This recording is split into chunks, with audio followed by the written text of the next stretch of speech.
IPL 2026 mini వేలానికి ముందు Kolkata Knight Riders franchisee Andre Russell release చేసింది. దాంతో ఈ ఏడాది అత్యధిక ధర పలికే ఆటగాడు అతనే అని అందరూ అనుకున్నారు. కానీ ఆ వెంటనే రస్సెల్ రిటైర్మెంట్ ప్రకటిస్తూ అభిమానులకు షాక్ ఇచ్చాడు. ఈసారి ఐపీఎల్ వేలానికి తన పేరు పంపకపోవడంతో పాటు ఇక ప్లేయర్ గా కూడా ఆడబోను అంటూ రిటైర్మెంట్ నోట్లో స్పష్టం చేసిన Russell KKR power hitting coach గా మాత్రం కొనసాగనున్నాడు. తన ఐపీఎల్ రిటైర్మెంట్ పై మొదటిసారి స్పందించిన రస్సెల్ శారీరకంగా మానసికంగా ఎదురయ్యే ఛాలెంజెస్ కారణంగానే ఈ నిర్ణయం తీసుకున్నట్లు క్లారిటీ ఇచ్చాడు. కేవలం బ్యాటర్ గానో బౌలర్ గానో ఆడాలి అన్న ఆలోచన తనకు ఎప్పుడూ రాలేదని రస్సెల్ అన్నారు. అలాగే ఇంపాక్ట్ ప్లేయర్ గా సిక్స్లు మాత్రమే కొట్టే ప్లేయర్ గాను ఆడడం నచ్చదని చెప్పాడు. ఐపీఎల్ లో మ్యాచ్లు ఎక్కువ, ట్రావెల్ ఎక్కువ అన్నాడు. రికవరీ, ప్రాక్టీస్, జిమ్ ఇవన్నీ బ్యాలెన్స్ చేయడం చాలా కష్టమని, రోజు అదే స్థాయిలో ప్రదర్శన ఇవ్వడం చాలా కష్టమన్నాడు.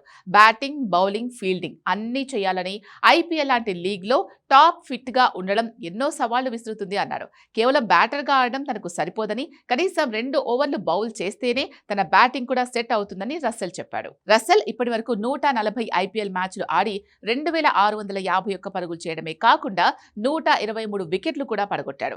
రస్సెల్ స్ట్రైక్ రేట్ ఏకంగా 174.18గా ఉంది.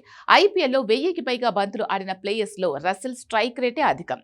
కేకేఆర్ తరపున 12 సీజన్లు ఆడిన రస్సెల్ 2014, 2024 టైటిళ్లతో కీలక పాత్ర పోషించాడు. కేకేఆర్లో కొనసాగుతూనే ఇతర లీగుల్లో కూడా ఆడుతూ ఉండేవాడు. ఐపీఎల్ నుంచి పూర్తిగా రిటైర్మెంట్ తీసుకున్న రస్సెల్ ప్రపంచవ్యాప్తంగా జరుగుతున్న ఇతర T20 లీగ్లలో మాత్రం కొనసాగుతున్నాడు. కేకేఆర్ మాత్రం ఐపీఎల్ వరకు అతన్ని కోచ్ గా తమ సెటప్ లోనే కొనసాగించుకోవాలని చూస్తోంది.